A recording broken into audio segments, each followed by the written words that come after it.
예, 자, 두 번째 시간 이어서 말씀을 더 나눕니다. 그 4번 항목은 유대지파의 사자이신 예수님, 또 그 다음에 마귀도 세상 그 짐승들을 사자라고도 비유하죠. 마귀도 두루 도는 3킬자를 찾아서 두루 도는 사자라고, 마귀도 사자라고 같이 비유를 하지요. 그래서 성경 읽을 때는 같은 용어라 해가지고 다 똑같이 이렇게 적용하면 안 된다. 그런 거 구분이 필요하고, 이제 5번 죄인된 인간 세상에 여자들을 통해서 예수님의 족보 이야기 보면 여자들이 4사람 나오죠. 예수님의 그 계보가 끊어지지 않고 이어지게 하는 얘기가 나오는데, 아까 이제 시간 말미 부분에 첫사람은 그 여자를 통해서 미혹당해 가지고 타락하게 된 거였었죠. 말하자면 이제 타락했다는 건 하나님의 뜻에서 벗어나 버렸다, 이제 그런 거 보고 타락했다 그러는 말인데, 그 원인이 마귀로부터 시작이 된 거지만 여자를 이용했다 이거예요, 마귀가. 그러니까 회복을 하려는 것도, 회복도 반드시 여자를 통해서 예수님이 와야 되는 거예요, 회복자도. 그래서 4여자 이야기가 여기 특별히 딱 기록이 된 거예요. 이 여자들은 하나님의 경륜을 회복하는 데 쓰임받는 여자다 이거예요. 그런데 이제 대표적으로 마리아라고 하는 여자가 맨 마지막 나오는 여자고, 마리아 보고 예수님은 어머니라고 부르지를 않죠. 여자요, 자꾸 이렇게 여자요라고 그러죠. 그러면 그 예수님 완전히 불상능이더만, 또 이제 아니 세상 나라도 제 애미 보고 여자요 이렇게 하면 그 불상놈이지 그게.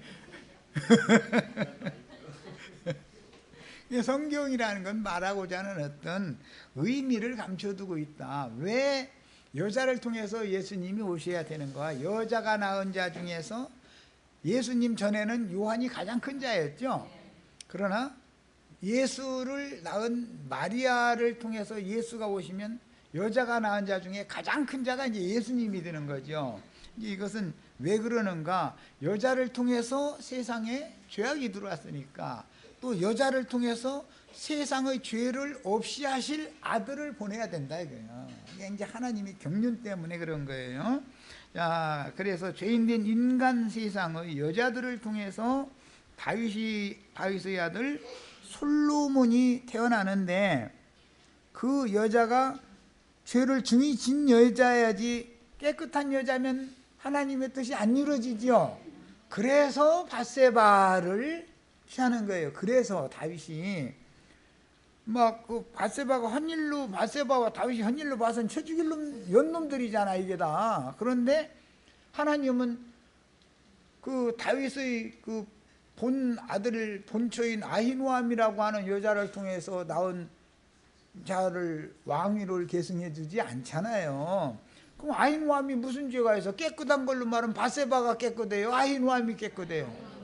아히노암이 훨씬 깨끗하죠. 깨끗한 처녀로서 다윗에게 시집을 왔으니까. 그런데 하나님은 육신적으로 그런 걸 보는 게 아니다라는 말이죠. 지금 구속사라는 게 비밀이에요. 그래서 자, 이제 인용한 역대상 3장 5절을 보겠습니다. 마태복음의 족보와 누가복음의 족보, 여자의 족보와 남자의 족보가 어떻게 이제 달라지나를 보려고 그러는 거예요. 역대상 3장 5절.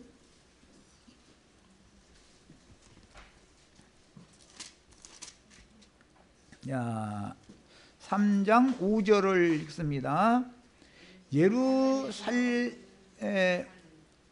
3장 5절. 예루살렘에서 33년을 다스렸으며 예루살렘에서 그가 낳은 아들들은 이러하니, 첫째는 시므아, 두 번째는 소박, 세 번째는 나단, 네 번째는 솔로몬. 이 4사람은 다 암미엘의 딸 밧스와의 소생이다. 그래서 이 밧스와가 밧세바지요. 이 밧세바가 잘못 성경을 읽다 보면은 솔로몬 하나만 난 걸로 오해하는 사람들이 참 많아요. 그런데 솔로몬은 사실은 네 번째 낳은 자식이다. 범죄의 자식은 죽었죠. 그리고 그 다음에 이어서 시므아가 나왔고 소밥이 나아졌고 세 번째 나단을 낳은 다음에 사실은 솔로몬은 네 번째 낳은 자식이었었다는 거예요. 자, 그런데 나단과 솔로몬이 예수님의 족보에 나오죠. 나단은 누가복음 예수님의 족보에서 나오고 솔로몬은 마태복음 예수님의 족보에서 나와요.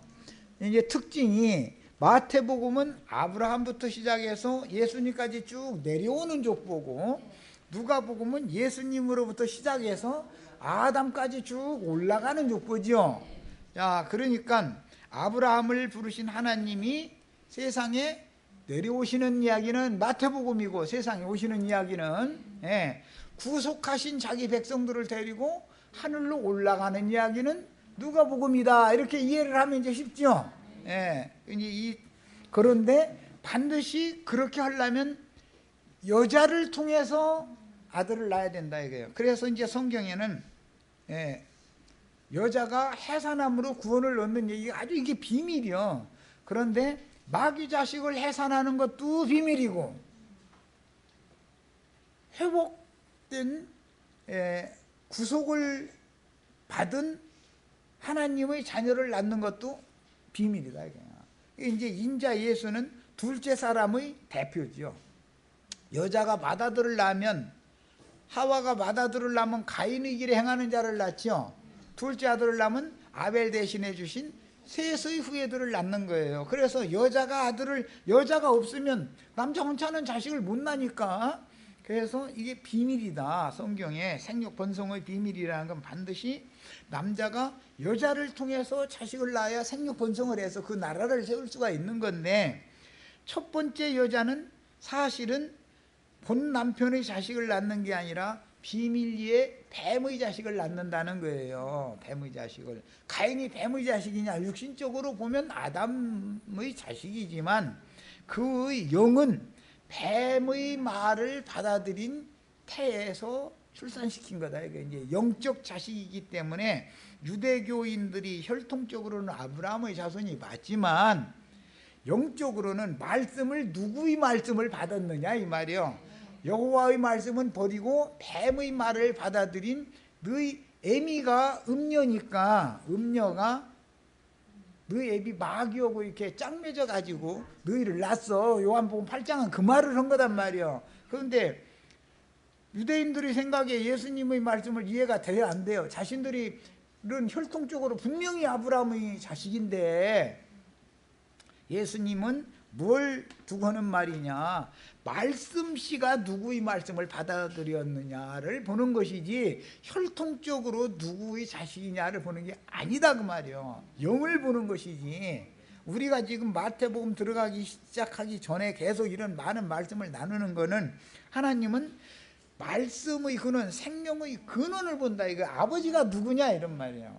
혈통적인 아버지 얘기가 아니다 이거요. 마귀도 말씀을, 거짓말을 섞은 말씀을 사탄의 사자들을 보내서 씨를 심으니까 그게 천국의 비밀이죠. 훗날 여자의 자손으로 오신 예수님이 아버지의 말씀을, 진리의 말씀을 갖다 다시 심으러 왔으니 그러려면 어떻게 돼요? 가라지 거짓말이 섞인 가시와 엉겅퀴가 도단한 그 밭을 개간을 해야죠. 다시 가시 엉겅퀴를 먼저 걷어내러 요한이 온 거죠. 지금 요한이 하는 일은 뭐예요? 가시와 엉겅퀴 걷어내서 불살려러 온 거잖아요. 그러면 그 밭을 예수님이 갈아엎는다 이거예요. 갈아엎으면 하늘에서 은혜의 비가 내리면 그 다음에 씨를 딱 심으면 정상적인 천국 농사가 되는 거예요. 이제 이게 비밀이에요. 그래서 여자가 해산함으로 구원을 얻는 이치, 이게 너무너무 비밀인 겁니다. 자, 역대상 3장 5절에 나온 그 말씀에 근거해서 누가복음 3장 31절 보면 나단이 솔로몬 자리에 나단이 들어가지요. 자, 누가복음 3장 31절 이제 읽고 다시 돌아옵니다.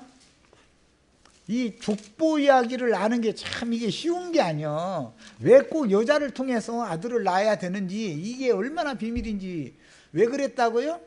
여자를 통해서 뱀이 거짓 교리, 다른 교훈의 씨를 심어서 가인을 낳았으니까, 맏아들을 낳았으니까, 또 회복된 여자, 태를 고침받은, 밭이 치료된, 땅이 치료된 여자, 그 여자를 통해서 예수님과 그 후계자들을 또 낳아야만 하나님 뜻이 이루어진다 이거예요. 이게 둘째 사람이라는 거예요. 둘째 사람은 치료받은 태에서 나야지요.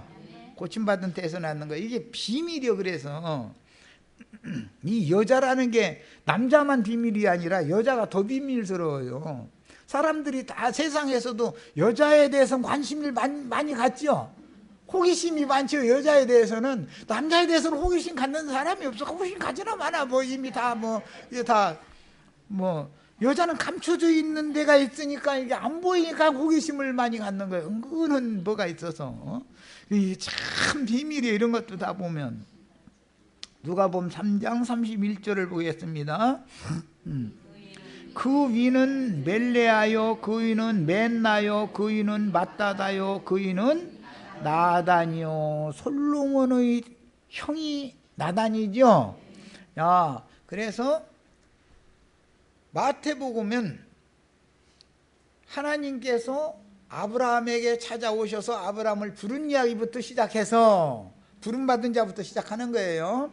구속을 다 이루신 다음에는 예수님이 부활 승천하실 때 함께 올라가는 것으로 완성해야 되니까 마태복음은 내려오는 거예요. 아브라함의 하나님, 이삭의 하나님, 야곱의 하나님 쭉 대가 내려오다가 예수님께까지 이제 온 거예요. 그러면 하나님이 세상에 오신 거지요. 마태복음은 하나님이 세상에 오는 족보고, 누가복음은 세상에서 구속하신 하나님의 자녀들을 데리고 승천하는 족보다 그런 말이에요. 자, 이제 이것은 다 뭘 통해서 온다? 더럽힘 당한 여자를 통해서 마귀가 세상에 자기 씨를 심어서 농사를 했는데, 이것을 다 바꾸려면 그 다른 씨가 심어진 그 땅을 치료해야 되잖아요. 그래서 고침받은 여자들을 통해서 이제 구속을 이룬 구속자가 오셔가지고 구속을 이룬 후에는 구속받은 은혜로, 값없는 은혜로 구속받은 하나님의 자녀들을 데리고 하늘로 가는 얘기를 하는 것이 신약의 복음서다. 이제 이렇게 이해를 하시면 돼요. 자, 그래서 이제 여섯 번째는 항목은 먼저 다말이 나오는데, 다말은 유다를 통해서 베레스를 낳았죠. 그 다음에는 라합인데, 라합은 살몬을 통해서 보아스를 낳았어요. 룻이 보아스를 통해서 오벳을 낳았고, 바세바는 다윗을 통해서 솔로몬을 낳았으며, 마리아는 하나님의 아들 예수를 낳았다 이거예요. 마리아가 와서 드디어. 그러니까 사실은 여자가 5여자가 지금 제시가 된 거죠. 자, 마리아는 누가복음에서는 헬리의 딸이죠. 그런데 헬리가 아들을 못 낳고 딸만 하나 무남동녀를 낳은 것도 하나님이 다 뭔가 목적을 이루기 위해서 그렇게 한 거죠. 그건 우리는 이미 뭐 룻기나 창세기 38장을 아주 강조해서 여러 번 말씀 나눴기 때문에, 민수기 36장 37장 이런 데 보면 딸만 낳는 경우는 타지파로 시집을 가면 안 되는 거예요. 동일한 집한테 가야지. 그런데 마리아의 아버지 헬리도 유다 계보잖아요. 나단 계보이지. 다만 그런데 아들을 다 못 낳게 만들어 버리는 거야. 왜? 여자가 낳은 자를 통해서 와야 되니까. 처녀가 잉태의 아들을 낳으리니 이 예언을 이루어야 되니까. 처녀라는 것은 고침받은 여자를 말하는 것이지 원래 처녀를 말하는 게 아니지만, 마리아는 원래 처녀였었죠. 이제 이것은 표상이 된 것이죠. 자, 그래서 큰 음력 교회를 통해서 7 땅의 왕족들을 낳아도 그들은 땅에서는 왕노릇 하지만 오는 세상에서는 왕권을 빼앗기는 자들이고, 예, 정결한 처녀 교회에서 아들을 낳으면, 계시록에 해를 입은 여자가 아들을 낳으면 이들이 오는 세상을 상속할 자들이다. 그리스도로 더불어 제사장이 되어 1000년 동안 왕 노릇할 후사들을 낳는 교회를 우리가 지금 세우는 실행을 한다 이거예요. 이것이 우리 인생의 목적이다 이거예요. 예, 이 교회의 회복에 대하여 이상이 없으면 그 사람 인생 헛사는 거예요. 아무리 큰 예배당 차리고 뭐고 다 소용없는 짓 하는 거예요. 사실은 알고 보면. 자, 이제 7번 마지막 항목으로 갑니다. 그리스도라는 건 율법대로 하자면은 관유를 만드는 법칙이 있죠. 그 법에 따라서 기름을 만들어서 왕이나 제사장이나 선지자에게 기름을 부어 세웠는데, 이것은 율법적인 기름인 것이다 그런 말이야. 그런 것이고, 실제로 영적인 기름은 하나님이 말씀이 육신이 되어서 자기 땅 자기 백성에게 오셔서 말씀을 인하여 자기 백성들에게 박혀받고 죽는 거예요. 그래서 구속을 이룬 다음에는 육체로는 죽임을 당했지만 영으로는 살리심을 받아가지고 살려주는 영으로 다시 재림을 하는 거예요. 야, 그 다시 오신 그리스도의 성령을 받으면 다 왕권, 제사장권, 선지자권을 그 사람들이 받는 것이지, 율법 제도에 따라서 왕족이냐 제사장족이냐 선지자의 사명을 받았느냐라고 떠들어싸는 것은, 이것은 다 너희는 그 나라를 빼앗길 자에 들어가는 자들이고 그 나라에 먼저 들어갈 자의 계보에 들어가지 못한다 이런 말이야. 이게 너무 비밀입니다. 예수님이 오신 목적은 율법 제도에 따른 왕, 제사장, 선지자, 소위 말하는 기독교계가 말하는 삼권이라고 하는 그 권세를 가진 자들에게서 그 권위를 빼앗아 가지고 제자들에게 주러 오신 것이다 이런 말이에요. 우리는 다 주님의 제자들이어야 되고, 예수님, 부활하신 예수님과 똑같이 한 분의 하나님의 생명으로 나아진 바가 되어져야 되는 사람들이지, 무슨 신학교에서 무슨 신학을 배워가지고서 우리는 기름 부음을 받았다 그런 말은 무슨 뜻이요? 우리는 마귀 자식이다 그 말이다. 우리 아버지는 마귀다 지금 그 말이단 말이야. 신학이라는 것은 뱀의 말이죠. 다 가짜는 아니죠. 95% 이상이 다 옳은 말이고 좋은 말이에요. 옳은 말이고. 그러나 거기에 누룩이 다 조금씩 섞여 있다 이거예요. 자, 이것을 구분을 잘 하셔야 됩니다. 자, 이제 두 번째 시간은 이제 핵심 주제 제목으로 들어갑니다. 유대교의 종교적인 계급 체제와, 유대교라는 건 종교적인 소위 말하는 교권을 가진 자들이 계급 체계로 세워지죠. 그걸 그렇게 해서 기독교라는 걸, 유대교라는 걸 유지를 하죠. 그것은 뱀에게서부터 온 것이지만 출애굽기 이후에는 모세의 장인을 통해서 이게 왔다 이거예요. 그리고 주님이 세우시는 그리스도의 몸이라는 건 교회인데, 교회 안에서의 생명의 질서 체제는 전혀 개념이 다르다. 주님은 하나님 아버지의 생명을 받은 형제 자매들을 통해서 당신의 새 몸을 세우죠. 인자로 오신 예수는 무너지러 죽으러 온 거고, 그리스도의 새 몸은 교회인데, 교회라고 하는 것은 무슨 신학을 졸업한 사람들이 가르침을 받는 사람들을 통해서 주님이 교회를 세우는 게 아니라 하나님의 생명을 받은 사람들을 통해서 주님의 교회를 세운다 이 말이야. 야, 그러니까 생명률에 따른 질서 체제가 있어야 되고, 인위적으로 신학 종교적인 신학 교리에 의해서 기독교라고 하는 체제를 유지를 해나가려면 인위적인 계급 체제가 딱 서야죠. 그래서 이것을 구분할 줄 알아야 된다. 그런 말이에요. 생명의 질서 체제는 권속, 주님의 교회는 하나님의 권속들로 이루어져 있죠. 그러니까 권속이라는 것은 생명이 한 생명을 받은 사람들이나 권속이잖아요. 예수님의 가정이다 이거예요, 교회라는 것은. 그래서 가정교회라는 이제 말이 그런 개념에서 온 거예요. 가정교회다 이거예요. 집에 있는 교회다 그랬는데 사실은 가정교회다 그 말이에요. 주님의 너와 내 집이 구원을 얻으리라 할 때 그 집이라는 것이 하나님의 생명을 동일한 예수님의 아버지 하나님과 동일한 그 하나님의 생명을 받은 형제 자매들로 세우는 거다 이런 말이야. 그러면 형제 자매들도 계보가 있게 마련이죠. 아버지가 있을 것이고 형이 있을 것이고 동생이 있을 것이고 순서가 있을 거 아니야. 아들 있고 손자가 있고. 그러면 손자는 신세대 사람이고 많은 공부를 했고 유능하고 능력이 있어. 할머니는 초등학교도 중퇴했어. 그러면 할머니 말 안 들어도 돼요? 꼭 들어야 돼요? 생명의 질서체계가 뭔 말인지 아시겠죠? 권속으로 이루어진 생명은 할머니 사랑한다고 입으로 말 안 해도 사랑이 자연히 나오지요. 손자 보고 할머니가 나 너 사랑해, 손자야 내가 너 사랑해 말씀하실 필요도 없이 당연히 사랑하지요. 왜 그래요? 그 생명이 한 생명이니까, 자기 새끼니까, 쉽게 말해서 자기 조상이니까 사랑하는 거예요.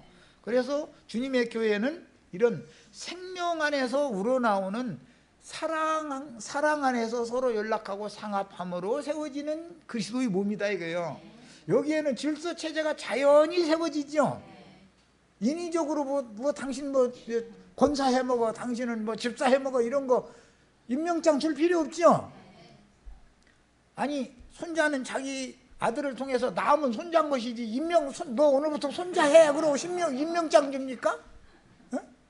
임명장 받으면 손자 되는 거 아니잖아요. 뭔 말인지 이해하셨어요? 생명의 질서체계와 인위적으로 사람들이 세우는 질서체계가 엄연히 다른 거다 그런 말이에요.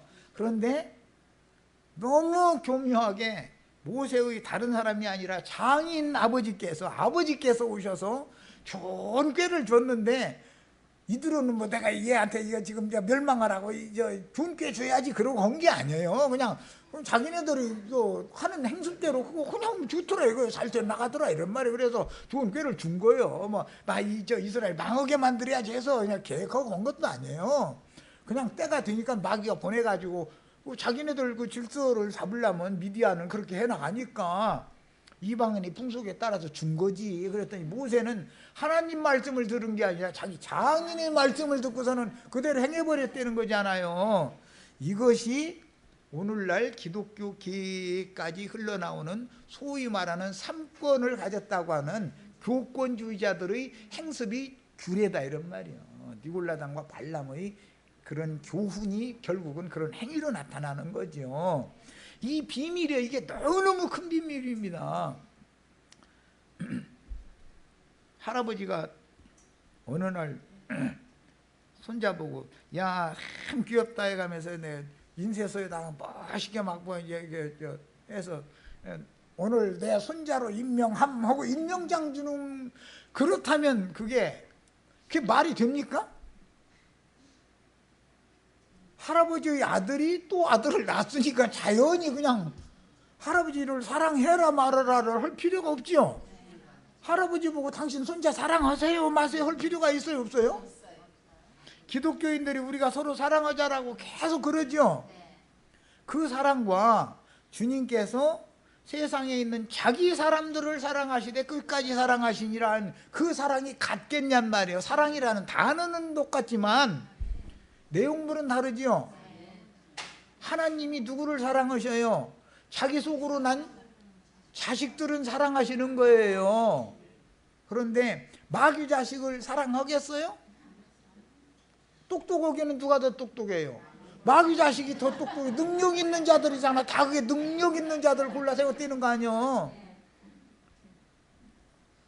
손자가 조금 다른 집 손자만 못해도 내 새끼이기 때문에 그 손자가 세상 없이 뭐 출세했네, 판검사가 됐네, 뭐 국회의원이 됐네 해도 할아버지는 내 손자야지 그 사람 사랑 안 가. 그냥.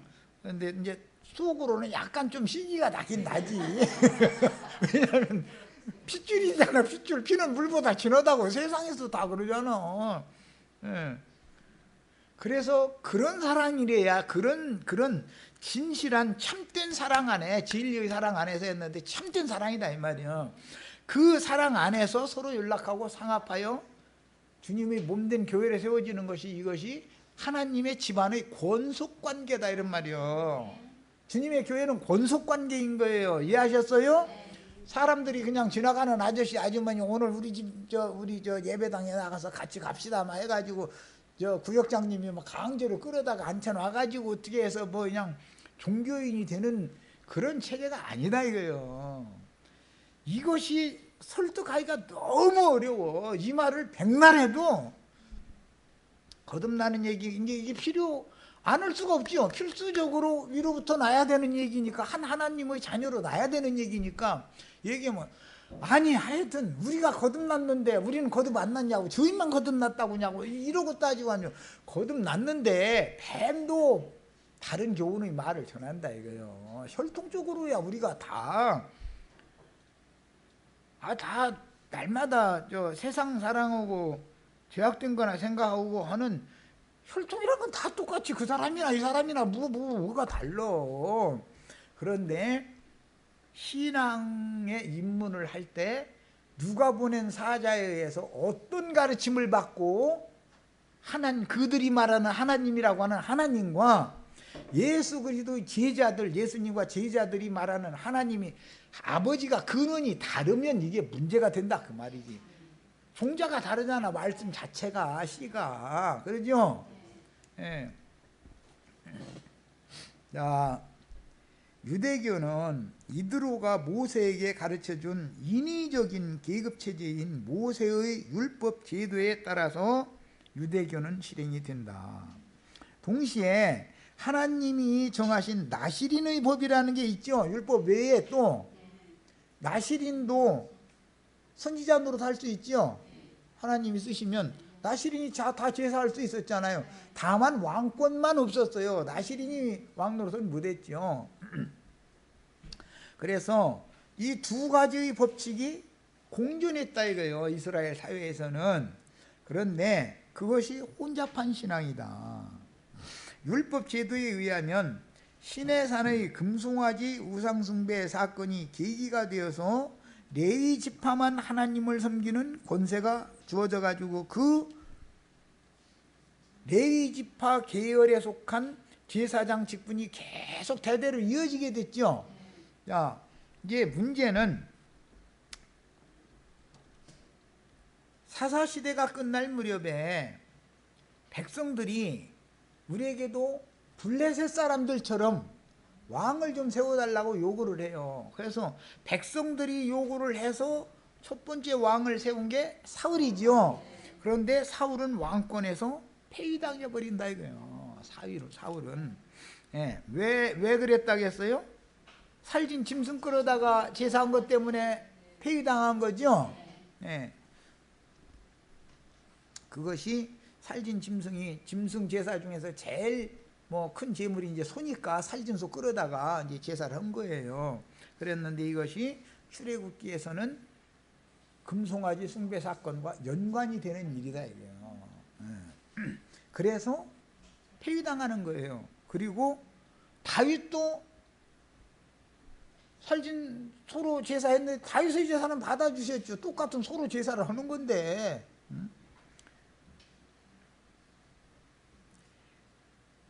누구의 제사는 받아주시느냐 그 말은 백성들이 원하여 세운 왕이냐 하나님이 원하여 친히 세우신 왕이냐에 따라서 다윗은 왕일 뿐 아니라 제사도 했고 다윗은 선지자였죠. 3권을 다윗이 다 갔죠.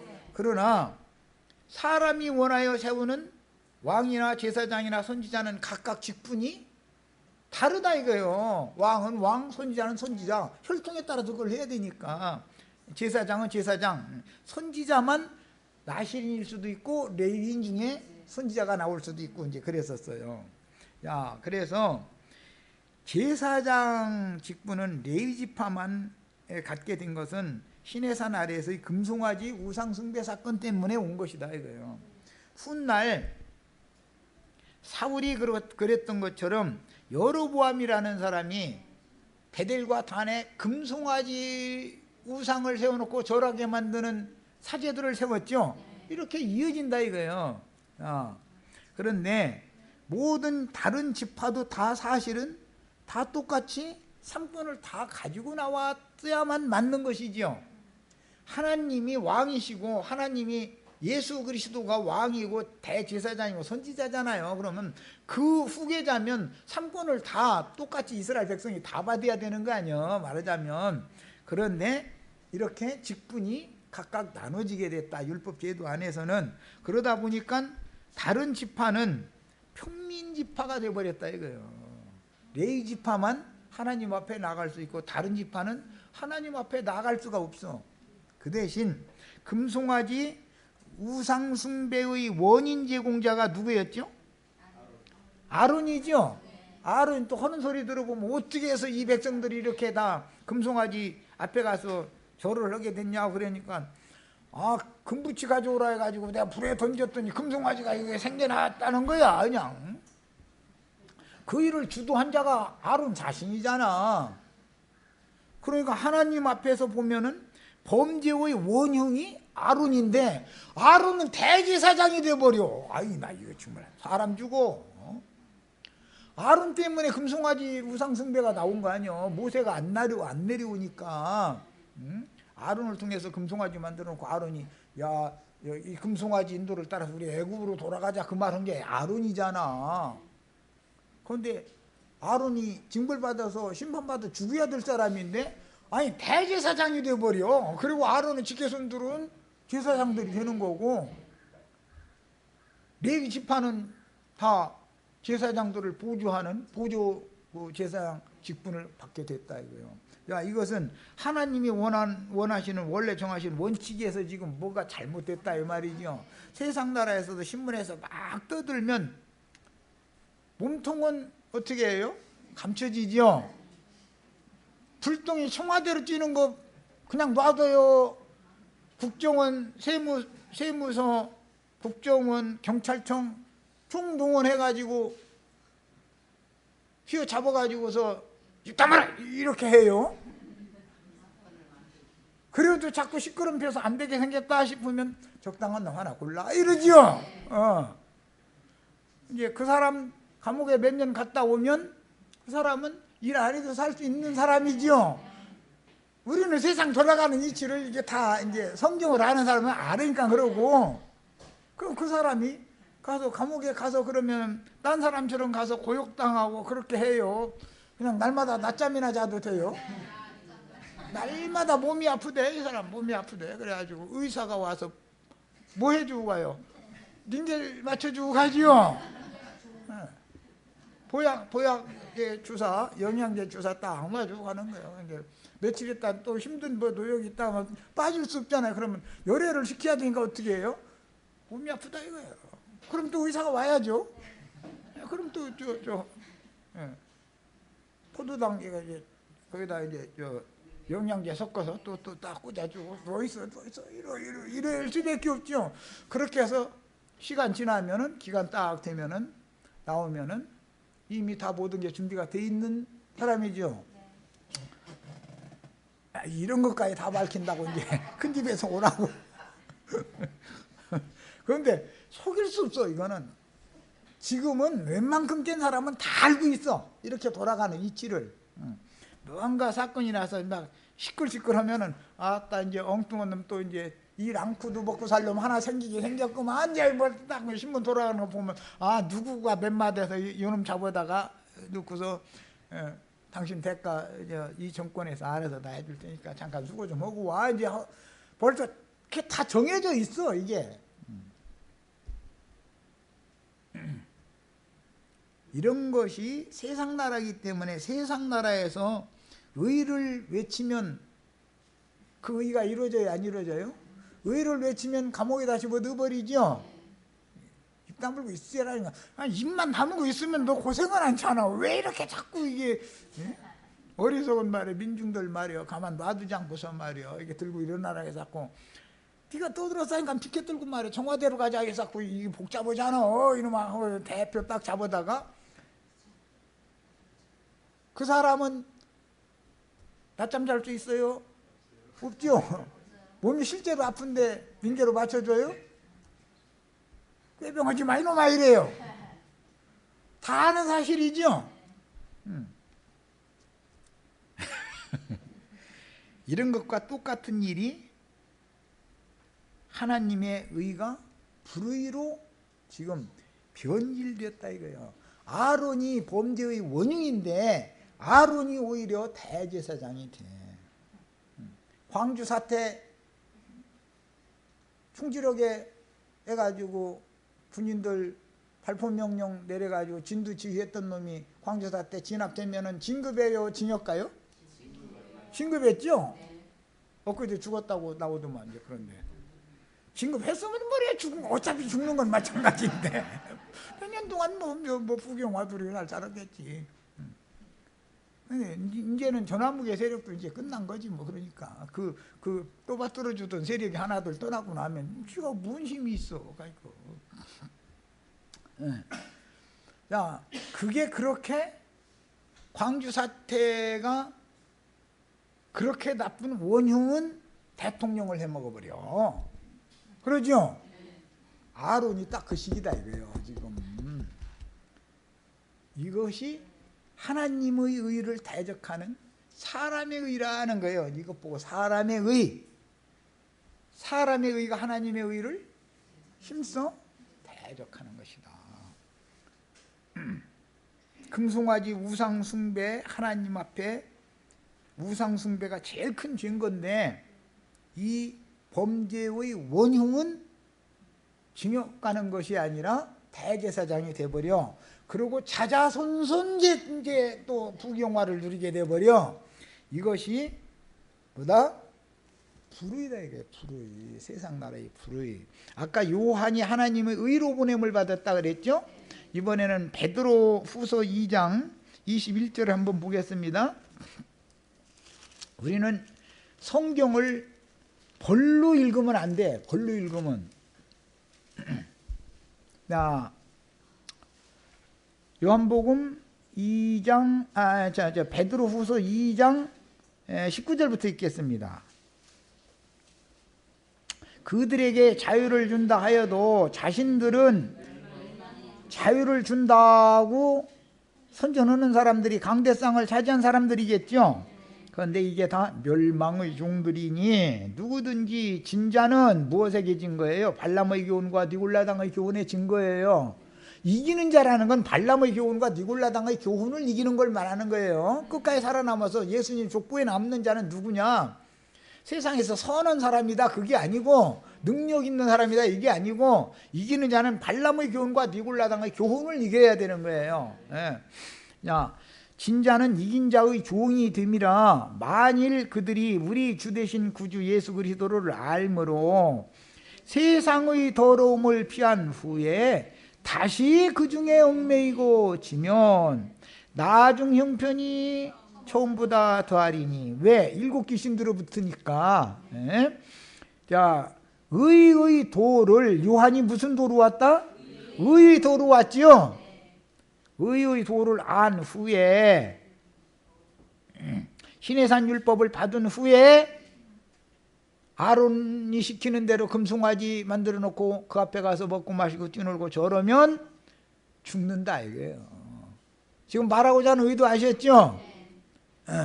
그런데 이상하게 심판을 받았어야 되는 아론과 그 자손이 대제사장을 대대로 해먹어.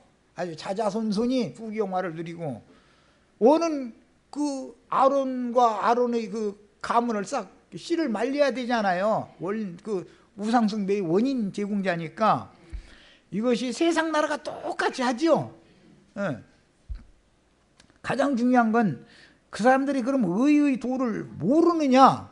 의의 도를 먼저 받은 자들이다 이거예요. 맏아들들이다 이거예요.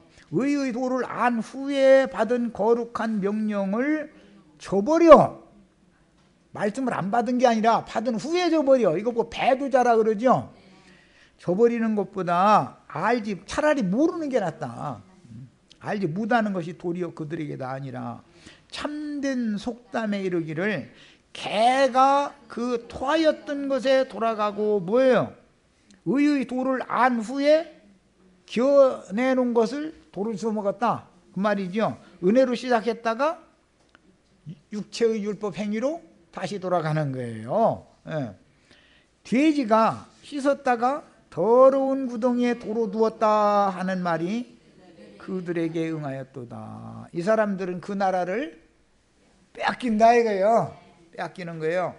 끝까지 살아남는 자만, 의의 도를 끝까지 쫓아가는 자만 예수님의 족보에 들어간다. 후사가 된다 그 말이에요.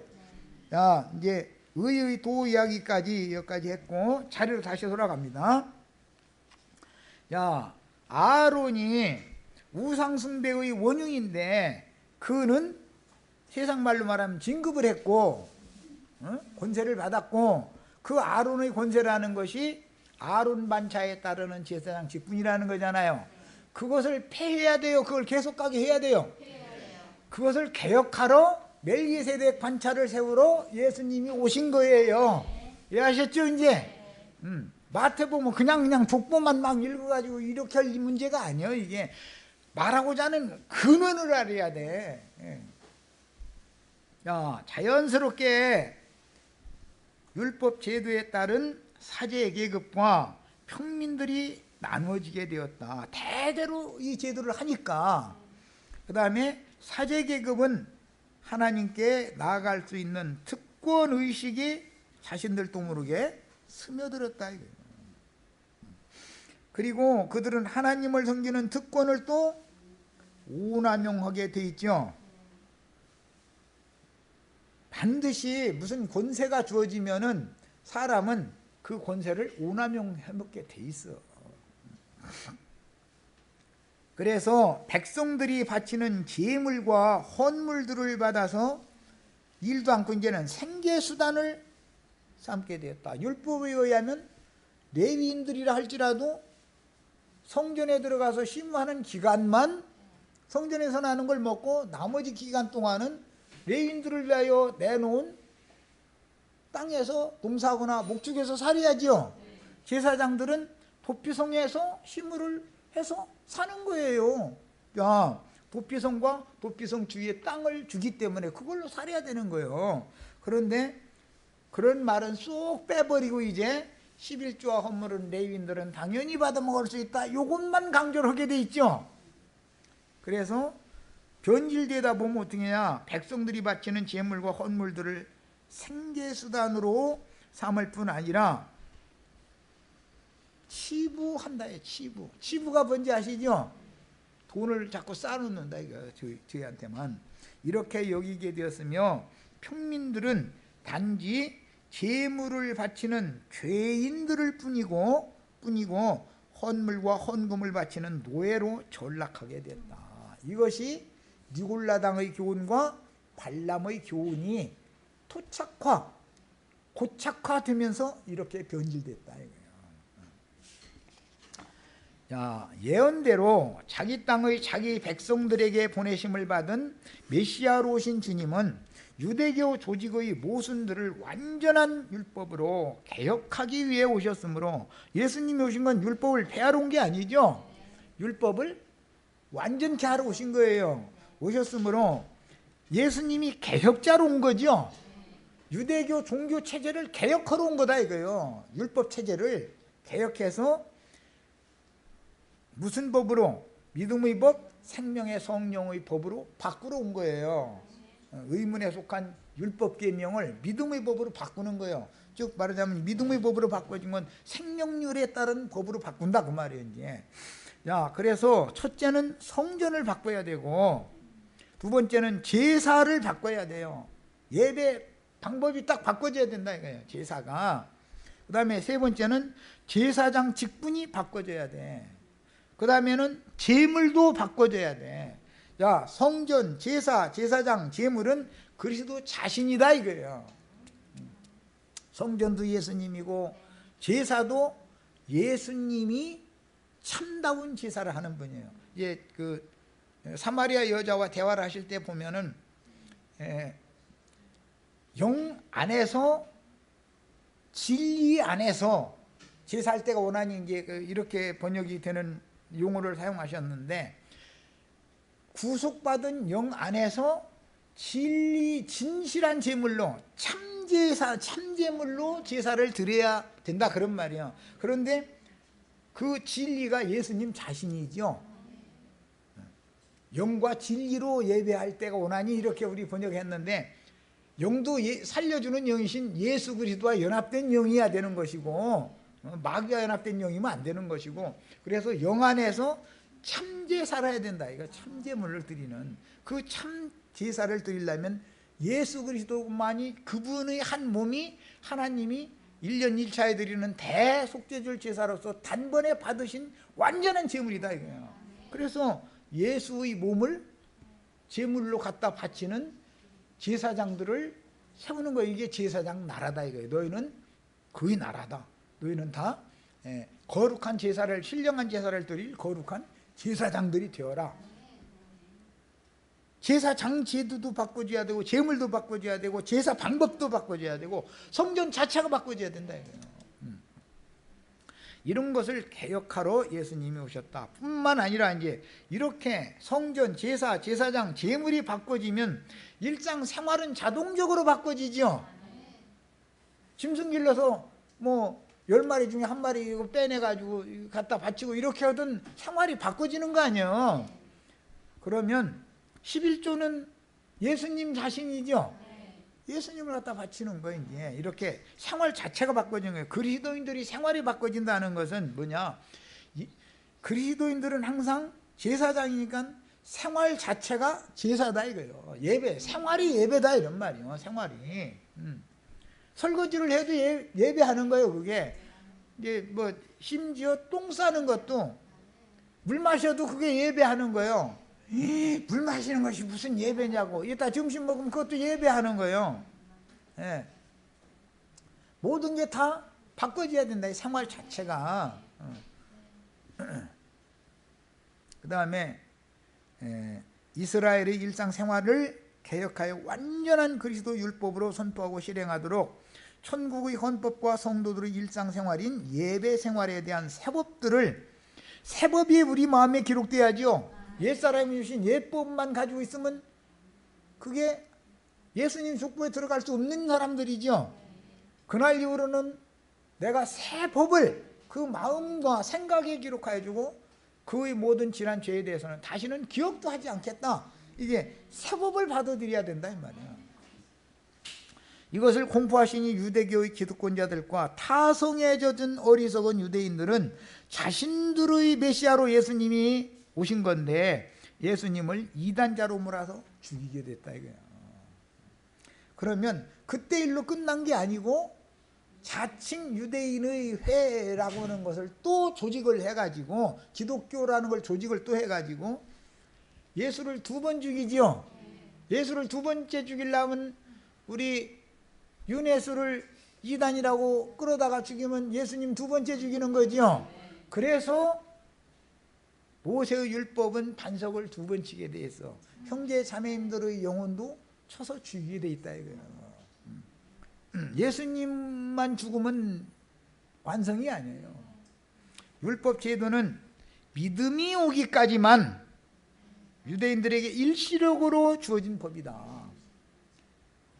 믿음이 오면 율법은 폐지죠. 그런데 율법을 폐하려고 해요, 붙잡으려고 해요. 이게 사람 주고. 이게 얼마나 어마어마한 싸움인 줄 아셔야 돼. 니골라당의 교훈과 발람의 교훈을 그들은 절대로 놓지 않습니다. 세상 기독교 사람들은. 그것을 놔라 그러면 이단으로 몰아서 자기네들이 교리에 의하면, 자기네들이 조직신학, 신학에 의하면 우리들은 이단이다 이거예요. 그럼 우리를 또 죽는 데 넘겨. 그럼 이게 2번 모세의 율법 권능으로, 모세의 지팡이로, 권능의 지팡이로 쳐버리는 거다 이거예요. 자, 그들의 신앙생활은 천국의 믿음 생활을 위한 모형이고 예표일 뿐인 것이지 그것이 실제는 아니다. 진리란 참은 아니다 이거예요. 참된 신앙생활이 아니다. 많은 모순들을 어떻게 개혁되어야 할지를 보여주는 옛사람들에게 주신 의문의 율법에 따른 신앙생활이라는 건 제사하는 생활이 예배생활이죠. 그리스도인들은 제사장들이니까 그 예배생활을 실행을, 즉 교회생활의 실행을 바꿔야 된다 이거예요. 로마교나 기독교식의 예배생활을, 그런 신앙생활을 끝까지 밀고 나가가지고서는 그 나라를 빼앗긴다, 쫓겨난다. 빼앗기고 쫓겨나는 거죠. 그 나라에 들어갈 수가 없다 그런 말이에요. 이것을 가르치러 예수님이 세상에 오신 것이고 마태복음은 여기에 중점이 맞춰져서 기록된 것이다. 두 번째 시간 여기까지서 마칩니다.